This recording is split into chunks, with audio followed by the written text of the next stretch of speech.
They are, in their own words, explorers. Their horizon is the final frontier, up there and beyond. Astronauts dream of going to the moon, walking on Mars, and going even further. In our galaxy alone, the Milky Way, billions of planets wait for man's first steps, it seems. Do we really need them, though? Are robots, space probes, and satellites not a far better ally of science? What exactly do we need astronauts for? On Earth, nations are pooling their resources in their effort to conquer outer space. They have placed their hopes in manned missions. At the European Space Agency, the new generation of space explorers is being groomed. At this moment, some 100 astronauts, cosmonauts, spationauts, taikonauts, and gaganauts, all of them firmly anchored to planet Earth, are tirelessly simulating the techniques and gestures required in space, hoping that one day a mission will send them far, far away.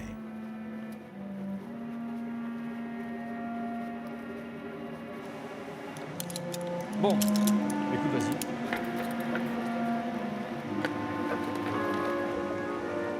On le fait pour l'humanité, j'ai envie de dire, c'est un peu des grands mots, mais il faut des astronautes. Pourquoi? Parce qu'ils vont pouvoir revenir, ils vont pouvoir expliquer, ils vont pouvoir faire passer les sentiments qu'ils ont eus. On se rappelle de cette photo de la Terre isolée prise par les astronautes d'Apollo. On s'est dit, bah oui, on est perdu dans le noir, et c'est le berceau de la vie. Impressionnant de voir ces images-là. Ce qu'il faut, c'est mettre à profit un peu cet héritage et tout ce que ça a provoqué, et tout ça qu'on n'ait pas fait pour rien, et qu'on soit capable encore de vivre des grandes aventures comme ça. Quand on voit les premiers pas sur la Lune, c'est vrai que, à titre personnel, ça fait frissonner parce qu'on a envie de le vivre, mais surtout, à titre collectif, j'espère qu'on va pouvoir marcher dans les pas de ces gens-là.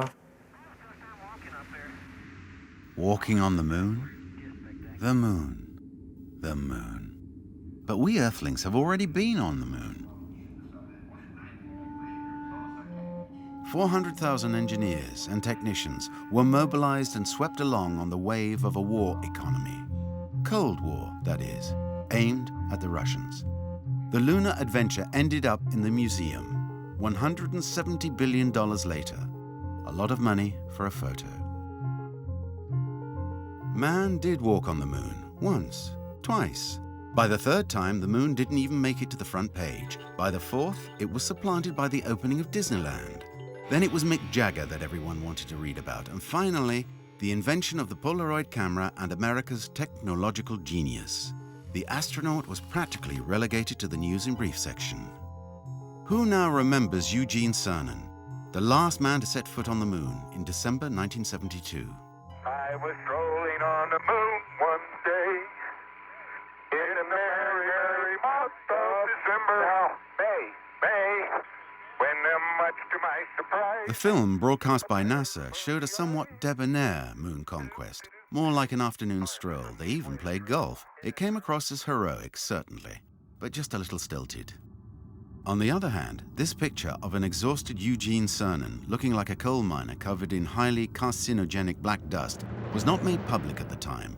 The battle of images had only just begun.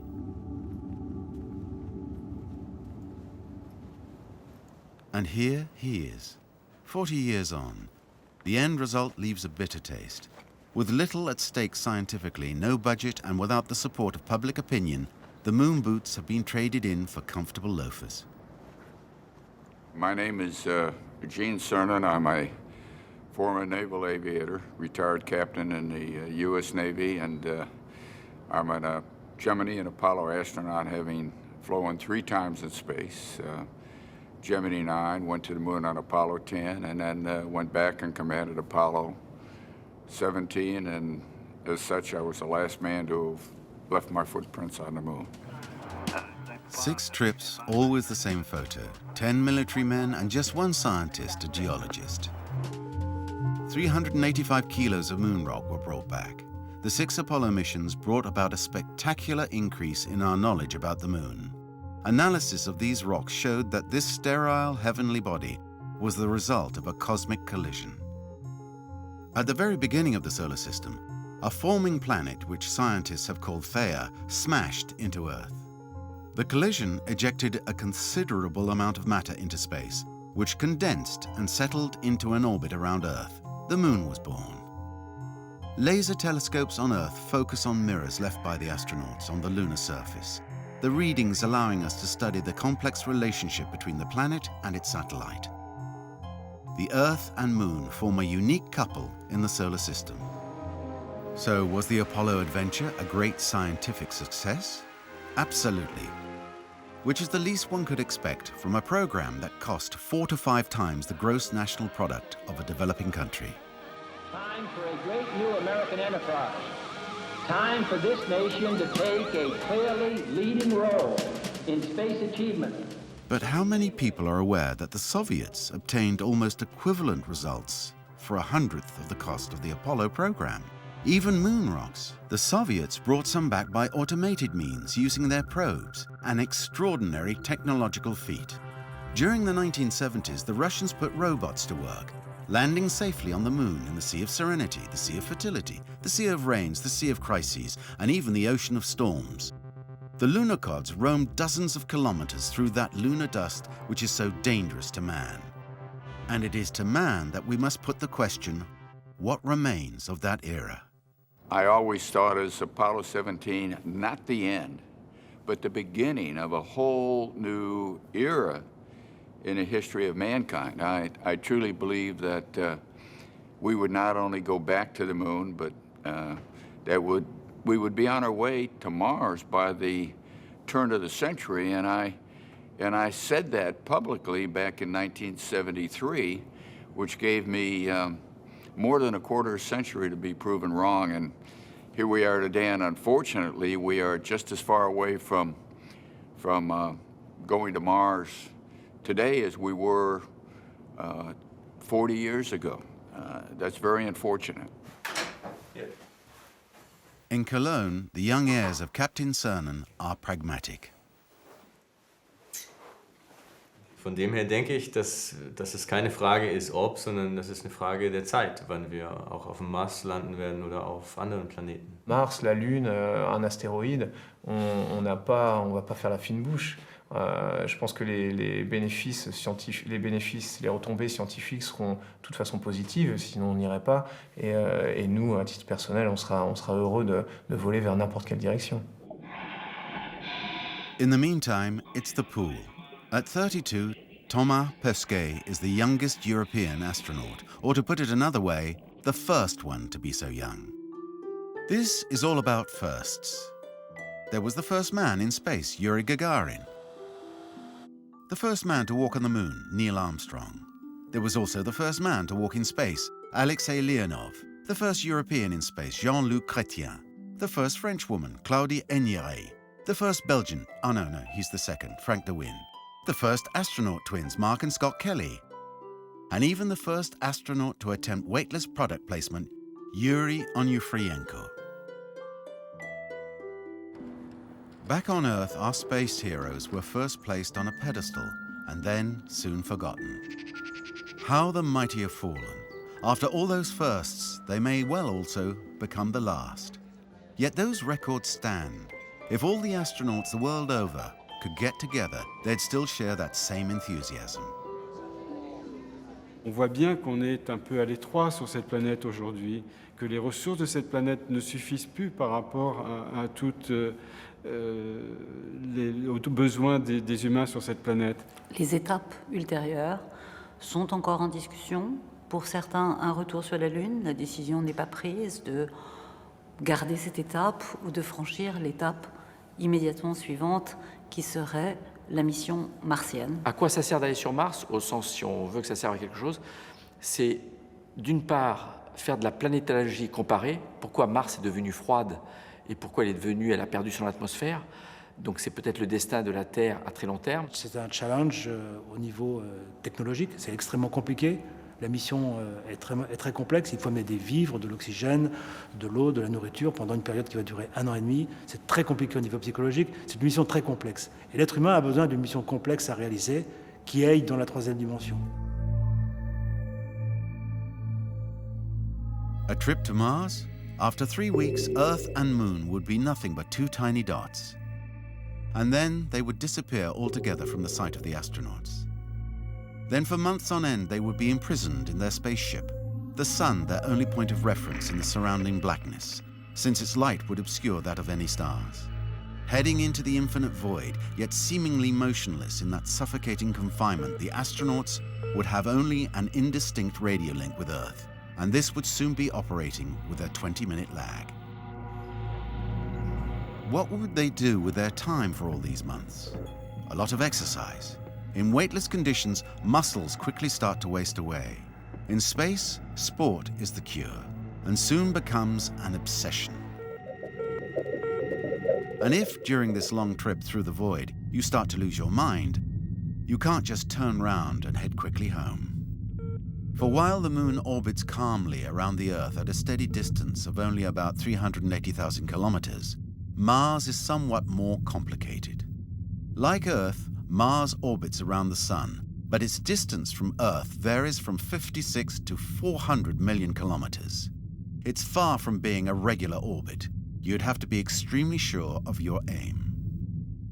Ça vient du fait qu'à partir du moment où vous quittez la gravité terrestre et que vous allez vers Mars, en gros, vous faites un demi-tour autour du Soleil et vous êtes en orbite autour du Soleil.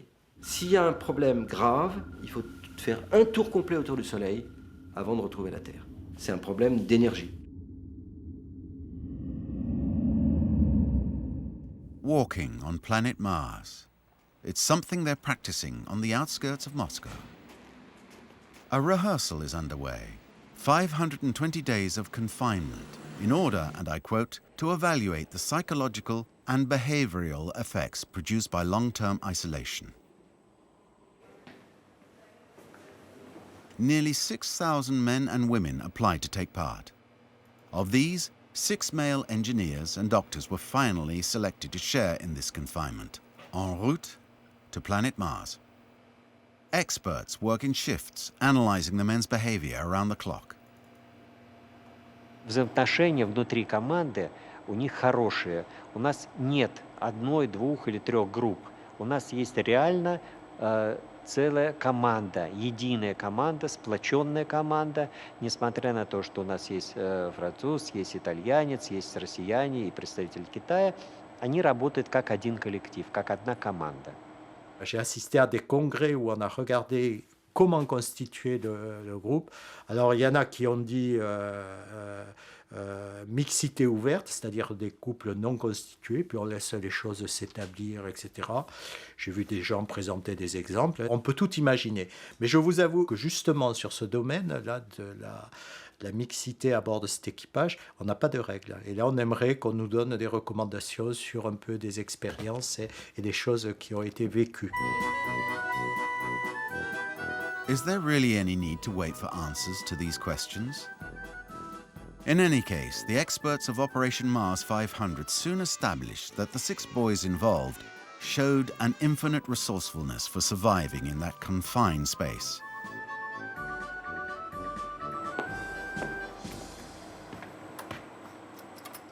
A great moment of theatre awaited the volunteer guinea pigs. The simulated arrival on Mars in a carefully prepared mock-up.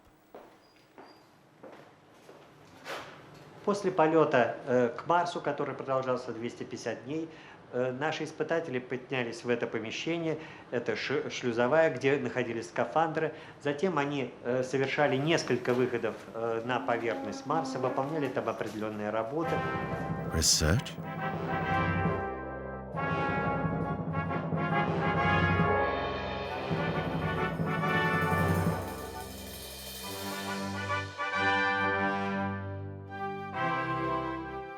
Walking on the red planet, pilgrim staff in hand. Since the 1950s, this has been fertile territory for filmmakers, among them a certain Pavel Klushantsev, the Soviet maestro of science fiction. Such images, dated and romantic though they might be, still seem to be the stuff of which astronauts' dreams are made, and not only astronauts. Today, there's an international organization, the Mars Society, lobbying governments to get their act together.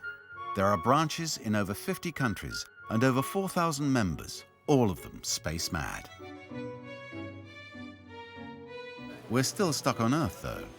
And this is where we find the Parisian branch of the Mars Society, co-founded by a retired space propulsion engineer. Pour beaucoup d'entre nous, l'appel de l'inconnu, l'appel de l'aventure, de l'exploit est quelque chose d'important. Est-ce que l'homme s'installera un jour sur Mars ? Bon, c'est une question en fait d'étape historique. Si on envisage des colonies avec des séjours de 10, 20 ans, voire à vie, il est clair que les habitats devront être protégés. C'est relativement facile à envisager. C'est-à-dire qu'on peut imaginer des modules cylindriques qu'on recouvre de régolithes, c'est-à-dire ce sol pulvérulent qu'on trouve partout sur Mars et sur la Lune, c'est pareil d'ailleurs. Et ça n'empêche pas de laisser à l'extrémité une baie vitrée ouverte sur le paysage, une espèce de véranda où, disons, les gens auront le droit de séjourner pour se détendre, mais avec un dosimètre, ils ont le droit à telle dose par mois ou par an. Ça peut être tout à fait gérable. Puis il y a encore d'autres idées qui seraient d'envoyer non pas des êtres adultes, mais des embryons. Ça, on sait qu'on joue aujourd'hui des embryons. On enverrait des embryons, puis un peu avant d'arriver, on les décongèle, on les rendrait adultes, de façon à ce qu'ils ne se rendent pas compte du voyage. La véritable question, c'est de savoir si, une fois là-bas, ils supporteront cette condition. C'est pour ça que dans le scénario que je décrivais tout à l'heure, je parlais d'une étape de colonie expérimentale. C'est non seulement pour vérifier les aspects techniques, les aspects économiques, mais aussi les aspects sociétaux. Est-ce que vraiment c'est une utopie qui a un sens au plan humain que de dire qu'on va créer une colonie détachée de la Terre ?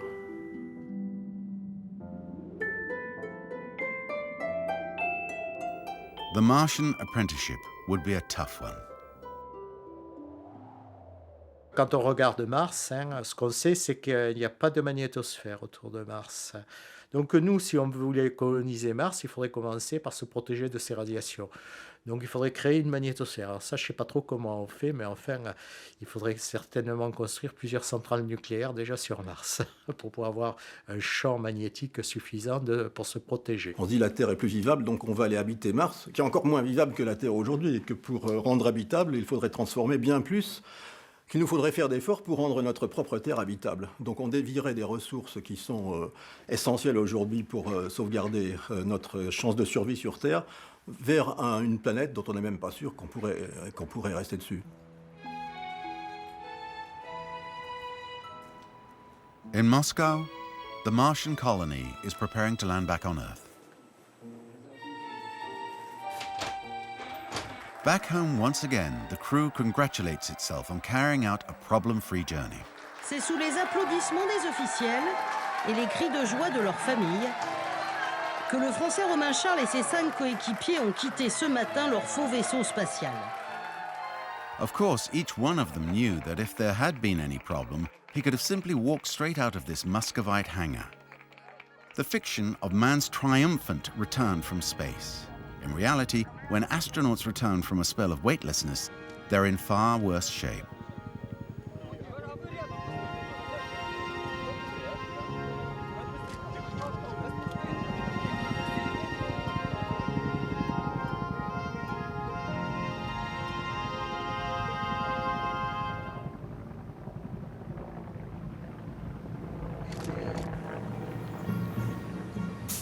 The truth is, we've been trudging around Mars for 7 years already.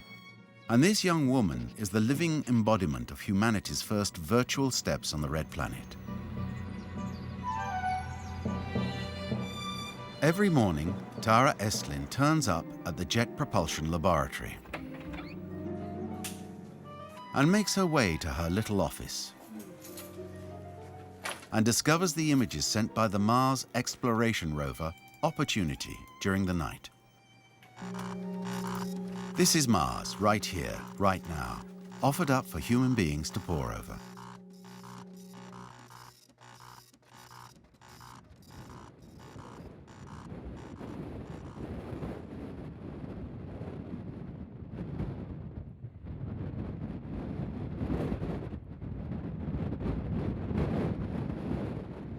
What we do on the MER mission is we try to take data on as many rocks as possible.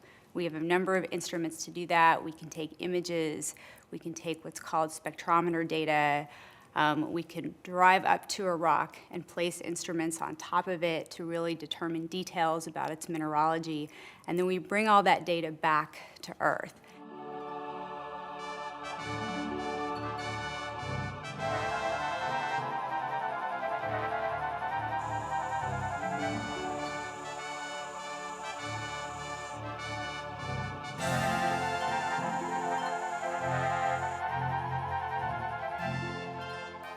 C'est vrai que l'homme ne présente que des inconvénients, notamment le fait qu'il va se poser à un très mauvais endroit, puisque l'endroit où l'homme se pose est l'endroit où il est le plus en sécurité.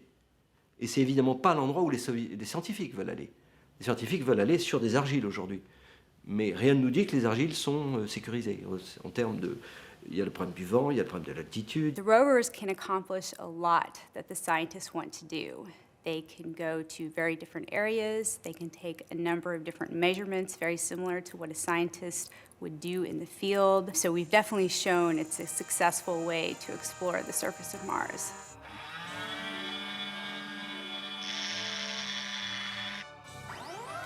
In 2018, we will send a rover to collect the samples, and it will put them in a cache. And then around 2022, 2024, we will send another rover to go collect those samples. And it will actually have the means to launch them off the surface and bring them back to Earth. But astronauts aren't ready to admit defeat just yet. Les robots servent d'éclaireurs. Ils vont voir quel est le meilleur endroit où envoyer l'homme. Ils vont faire des expériences précises. Le robot ne peut faire que ce pourquoi il a été programmé. Si on veut faire à un robot la même chose qu'un être humain, eh bien, il faut 1000 robots. Et la mission d'un être humain, c'est 1000 fois le prix d'un robot, d'une mission robotique sur Mars. Donc ça revient au même. Mais par contre, la grosse différence, c'est que quand la mission revient et est terminée, vous pouvez demander à un être humain comment c'était sur Mars. Un robot, vous ne pourrez pas lui demander. Vous verrez jamais un robot s'exclamer en regardant « Oh, regarde !»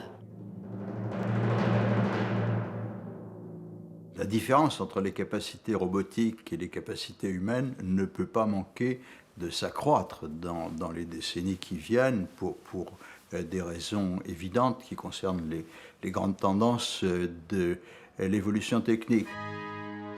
But the future, it seems, may look like an astronaut. This is Robonaut R2, made by man in his own image, presumably so as not to lose too much face.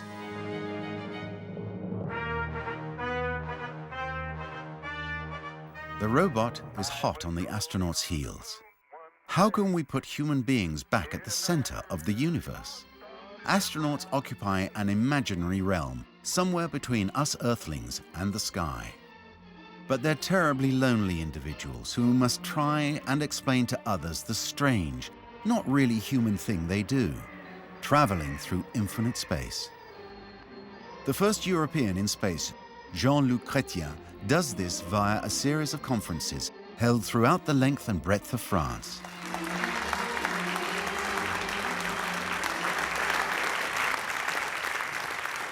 Un grand merci à Jean-Luc Chrétien de nous avoir fait voyager ce soir dans l'espace. And wherever he goes, all over the country, he comes up against the same questions again and again. Have human beings really their place in space? Monsieur? Quel intérêt de continuer à vouloir envoyer des hommes dans l'espace alors qu'on peut aujourd'hui envoyer des sondes qui nous retournent des images ou des informations peut-être suffisamment intéressantes sans forcément vouloir... Alors, si on fait ça, on se tourne vers une nouvelle génération d'individus qui vivront de plus en plus dans une réalité virtuelle, donc avec des lunettes 3D, des commandes vocales pour des jeux vidéo, etc., et s'enfermeront progressivement dans un monde virtuel. Ce n'est pas notre vocation. On nous a donné des jambes, des bras, un petit cerveau, et il faut que ça bouge tout ça. L'homme n'est pas fait pour ce genre d'activité. L'homme est fait pour courir, se démener, survivre. On lui a donné un gène qui est le gène de l'explorateur. Si on envoie des robots à la place de l'homme, c'est une déformation de ce que fait l'homme. Il envoie des robots pour le précéder. Astronauts love to get a message across that is based on certain foundations. When I was on the moon and looked back at the Earth, I had to find something which described the feelings that I had when I was there. because it's overpowering to look at the beauty of the Earth surrounded by that blackness three-dimensionally and see the order and the perfectness as the Earth turns on an axis every 12 hours with logic, with beauty beyond comparison. And I tried to describe that moment, those 3 days I was on the moon, as if I had been sitting on God's front porch.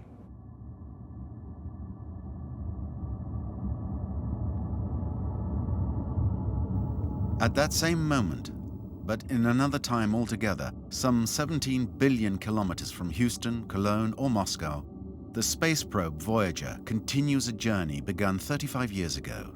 Not a single astronaut in sight, just empty space.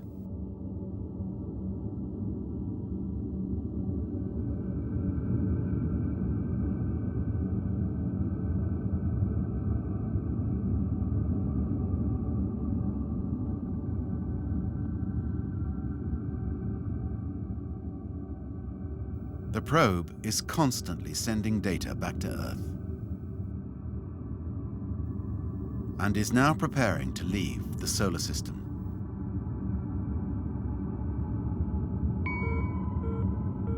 Over the last 4 decades, while astronauts dreamt of walking on the moon or on Mars, astronomers have managed to completely change our vision of the cosmos.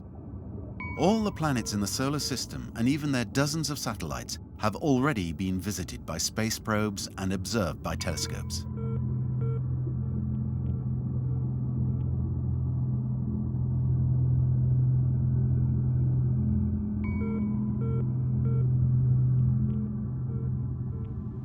There's someone here in Texas who's devoted his whole life to the cosmos, without ever traveling much further afield than Stockholm. Winner of the Nobel Prize for Physics, Steven Weinberg isn't very susceptible to the charms of space adventure. Science for him isn't something to be relegated to the status of carry-on luggage for astronauts. I don't think of manned spaceflight as having a spiritual dimension. It seems to me more analogous to an athletic enterprise. It's difficult. It does challenge human capacity. It's something I couldn't do. I would not qualify as an astronaut. But in that sense, it's like climbing Mount Everest or exploring the depths of the ocean. These are all tasks that are exciting, are physically and intellectually demanding, but I don't think that they qualify as something that expands the human spirit. What seems to me to expand the human spirit, in addition to the works of art we produce, in addition to our relations with each other, loving relations, is to learn about nature, to learn about the universe, to build up a picture, to build up an understanding of how nature is governed by mathematical impersonal laws, to learn why things are the way they are. And I don't think that human spaceflight contributes to that. La connaissance approfondie du système solaire, c'est une des grandes aventures intellectuelles, scientifiques du siècle présent. Et naturellement, nous ne vivons pas, je l'espère du moins, dans une société qui n'a que des buts matériels et économiques. Donc toute l'astronomie, dont la connaissance du système solaire est partie, est naturellement en soi un objectif majeur. Cela dit, la question est de savoir ce que cet homme, ce que la présence humaine peut apporter à cet objectif. Alors là, la question est beaucoup plus douteuse, parce que la présence d'un astronaute se paye d'un prix considérable en termes de maintien de la vie et de sécurité de cet astronaute, puisqu'il est d'usage d'essayer de les ramener sur la Terre. What if it was precisely because it does cost so much that we continue to send our heroes into space? As regular as clockwork, off they fly on repeated and rather indeterminate missions. Footage from NASA has repeatedly drummed into us how indispensable human beings have been to the repairing of the low-orbit Hubble Space Telescope. It's a job which over recent years has become a source of pride for astronauts, if not the very justification for their existence.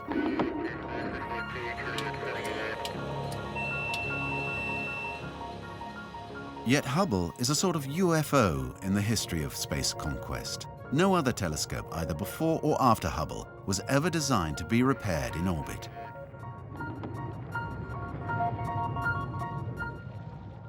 Il n'y aurait pas eu d'astronaute capable d'aller réparer le télescope spatial Hubble, il n'y aurait pas eu de télescope Hubble parce qu'il était dès le départ atteint d'une myopie considérable.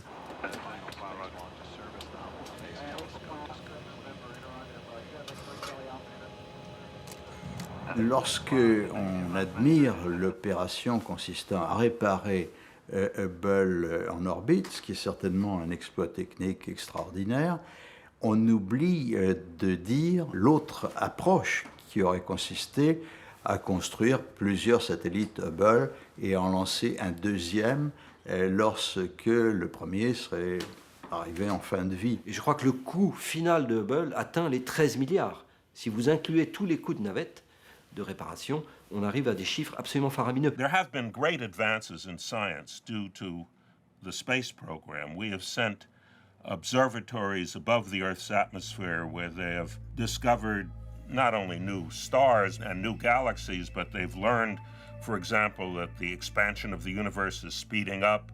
They've studied radiation left over from the early period of the universe. It's been a golden age of astronomy, largely caused by space missions, but these have all been unmanned space missions. There are no human beings operating the Hubble Space Telescope or the other satellites that have given us a wealth of new information about the universe. Iras, Iso, Hipparchos, Korot, Gaia, Kepler, Herschel, Spitzer, Soho, Planck, all of them fully automated scientific satellites traveling millions of kilometers from Earth, well out of the range of astronauts.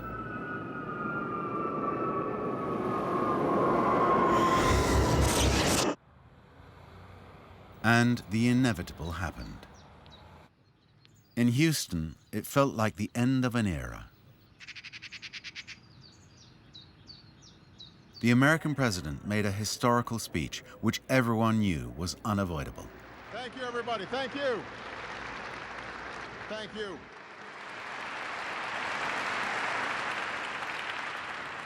I understand that some believe that we should attempt a return to the surface of the moon first, as previously planned. But I just have to say, pretty bluntly here, we've been there before. Buzz has been there. There's a lot more of space to explore. Endorsing the findings of the Augustine report, President Obama canceled his predecessor George Bush's Constellation program, confirmed that the shuttle was finished, that there'd be no more men on the moon, that a trip to Mars had been put off indefinitely, and that manned spaceflight was not an urgent priority. A page had been turned. The astronauts are bitter about it. They know their shuttles will now rest in peace in the cemetery of broken dreams, becoming an attraction for blasé tourists.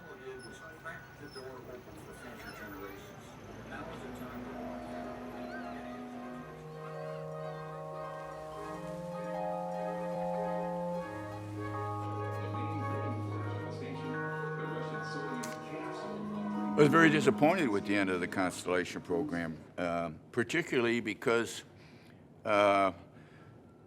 Mr. Obama established a space program which we defined as a mission to nowhere. It has no goals. I mean, we can build a spacecraft or we can build a rocket, but without a goal, without a mission, what good is it? And so you cannot cancel the space shuttle program without a program like the Constellation to follow in its footsteps. Here we are today, we're canceling the space shuttle program, the finest flying machine that the world has ever designed, built, and flown. Obama n'a pas agi sur une coup de tête.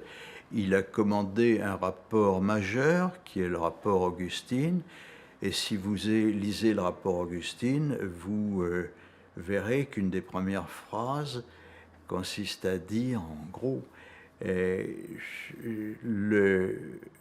la question de savoir pour quelle raison on va dans l'espace doit précéder la décision d'y aller.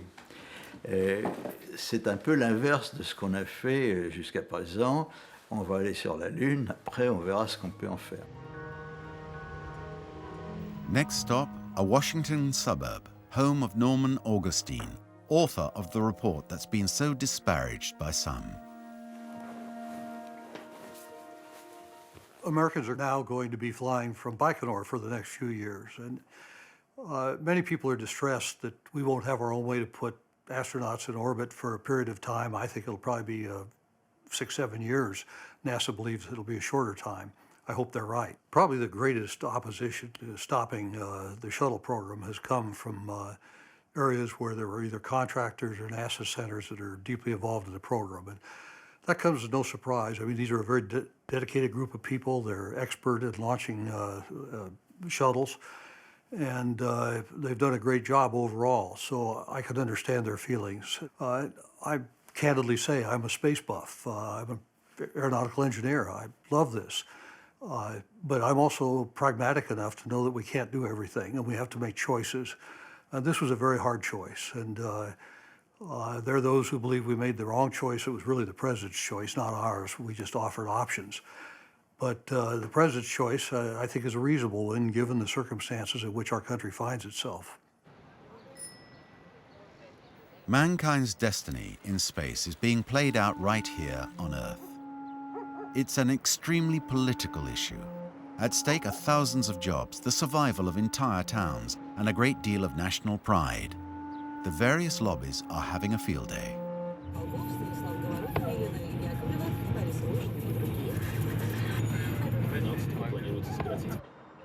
The Russians had a shuttle too, the pride and joy of Soviet industry. You'll find it today on a vacant site among closed-down fairground rides and candy floss stalls, abandoned because of lack of funds and prospects.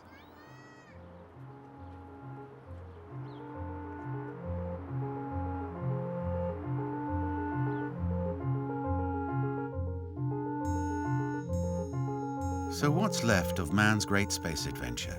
For 40 years since the end of the Apollo program, astronauts have never stopped circling the Earth. Aboard the Salyut space stations, then Mir, or the American shuttles, or clinging to the Hubble Space Telescope, they've kept on spinning round with an obstinacy that commands our respect. Once, 100 times, 234,000 times around the Earth at an altitude of some 350 kilometers, 16 sunrises and sunsets every 24 hours, making each day an hour and a half long. 350? But that's the distance from Paris to, say, Montbéliard, or from Berlin to Nuremberg, or from Ouarzazate to Agadir. And let us not forget the men and women of the International Space Station, who have been living in space for the last 11 years. There's a permanent presence of 6 astronauts who are relayed twice a year. But why are they doing it? For fun? For science? For the future of humanity?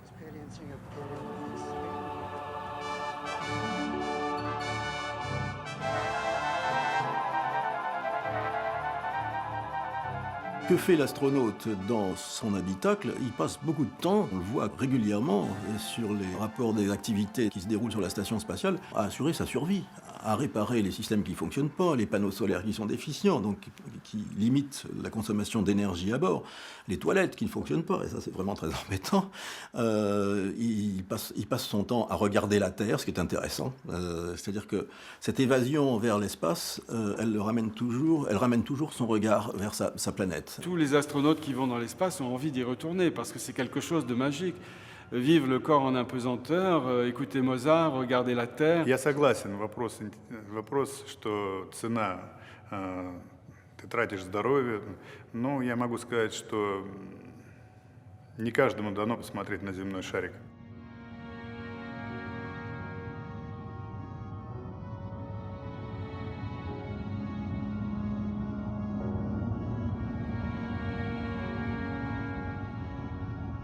It seems we've re-established Earth's place at the center of the universe. Yet these men and women staring back at Earth, orbiting neither too close nor too far away, still seem lost in the middle of this terrifying eternal silence, an environment so hostile to them.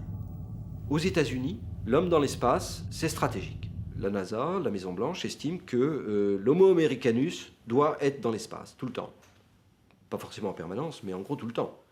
Donc il fallait trouver une justification pour aller dans l'espace. Et ça a été la station spatiale.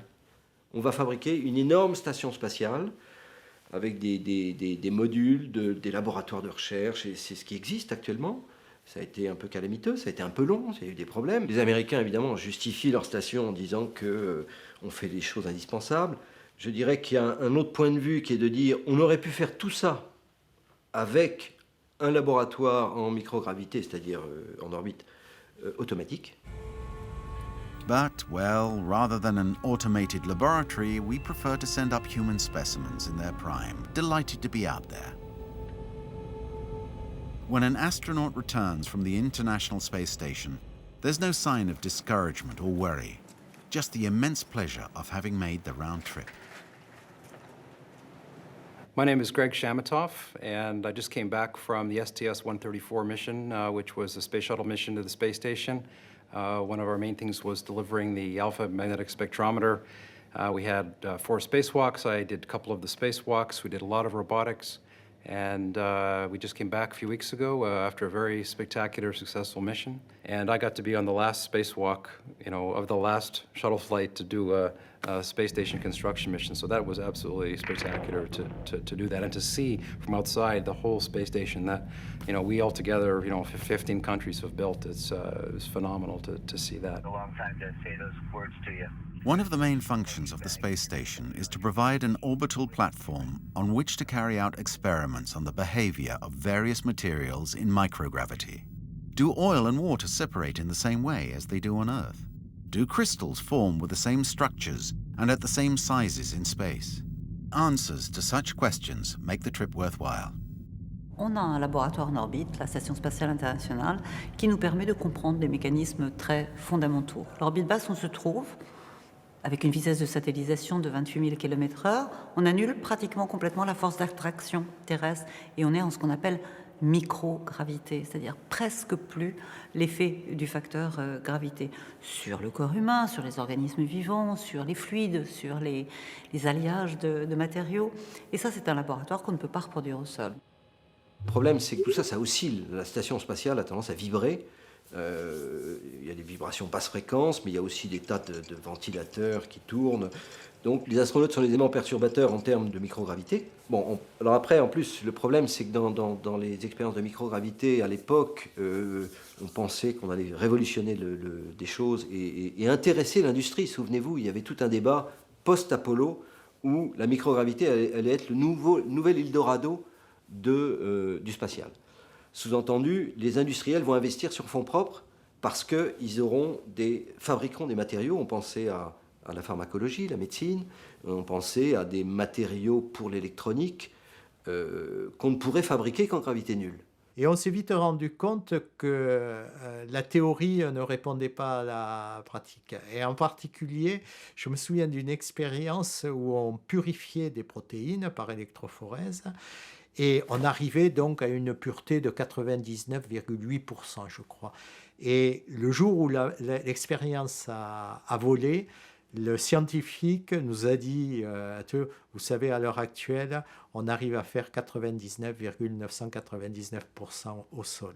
Aujourd'hui, il n'y a pas un industriel qui est prêt à investir en se disant, en 5 ans, j'aurai un retour sur investissement. Et donc, toutes les dépenses actuelles sont au niveau de la recherche, financé par les impôts, c'est-à-dire par l'État, mais pas par l'industrie privée qui estime qu'il n'y a pas de retour sur investissement intéressant à court terme. Il y a naturellement une catégorie de scientifiques qui s'intéressent à l'homme dans l'espace, c'est ceux qui sont intéressés par les effets de la microgravité sur l'organisme humain. Mais naturellement, c'est une démonstration d'intérêt qui est un peu qui est un peu tautologique, un peu circulaire.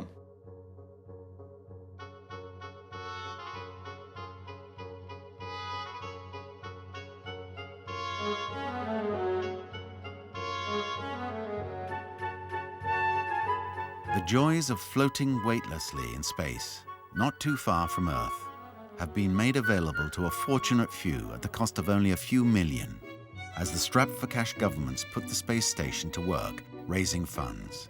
It's called space tourism. I don't know about this adaptation that they talk about. I'm already adapted.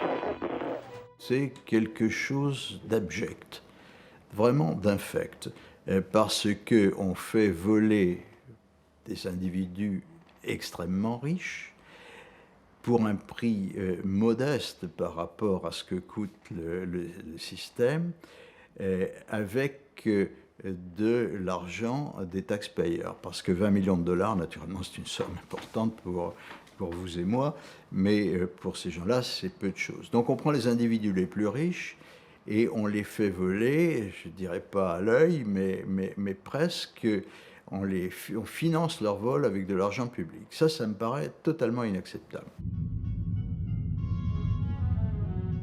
For these billionaire tourists, it surely must be a delight and an acknowledgement of their status to be proudly floating up there, far above the Earthlings.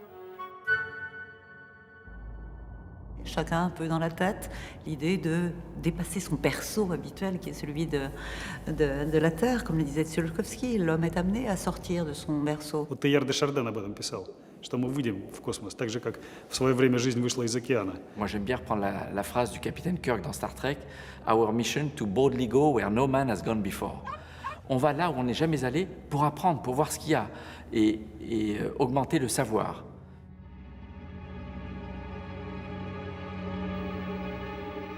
Considering the 1,000 billion planets in our galaxy and the 1,000 billion of galaxies that exist in the universe, the claim of astronauts to be exploring space does sound a little infantile.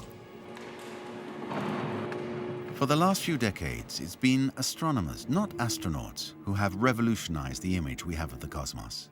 The planets, stars, and galaxies which the astronauts can only dream about have been discovered and explored by astronomers. The universe we gaze at through telescopes is vertiginous, empty, and hostile to human life.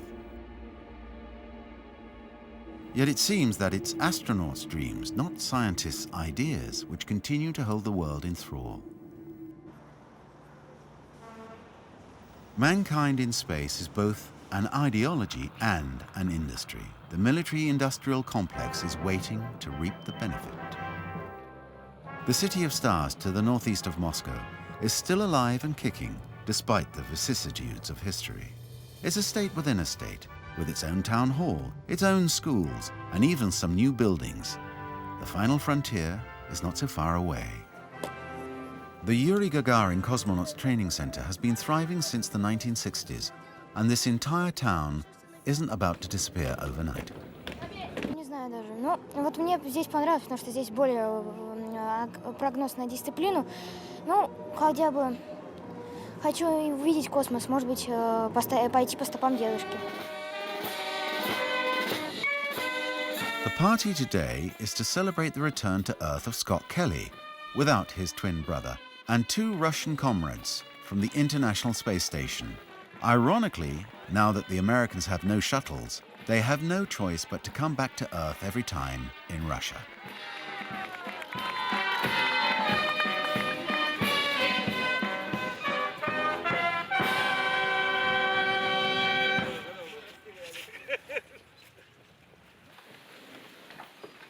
The band has just had to learn a new national anthem, in the interests of international cooperation, of course.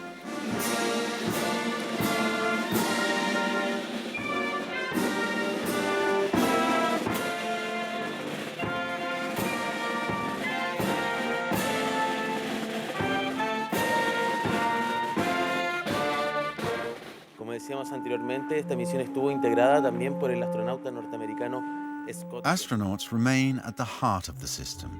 They keep it alive and provide its justification, despite the, excuse the pun, astronomical costs for the participating governments in a world in the grip of recession.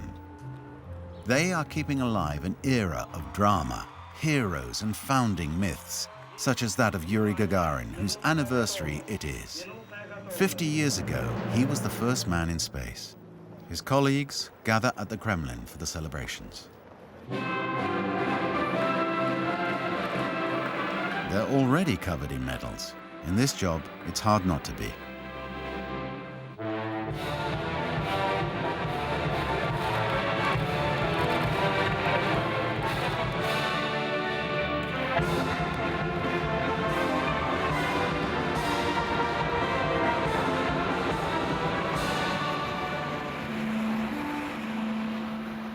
But what are they really celebrating this evening in Moscow? The heroism of these dream-perpetuating astronauts, or the victory of an illusion?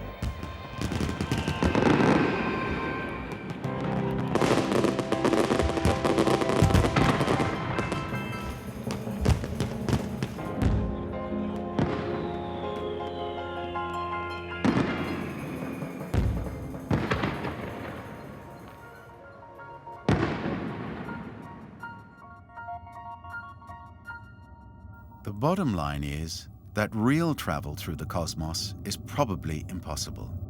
Not because of the primitive nature of our current technology. It's nature itself, the laws of physics, which, indifferent to our dreams and desires, rule out cosmic travel. The cosmos is not on a human scale. The discovery of the universe will continue. New geniuses will follow Galileo, Newton, and Einstein. As before, future explorations will be a conquest of the mind.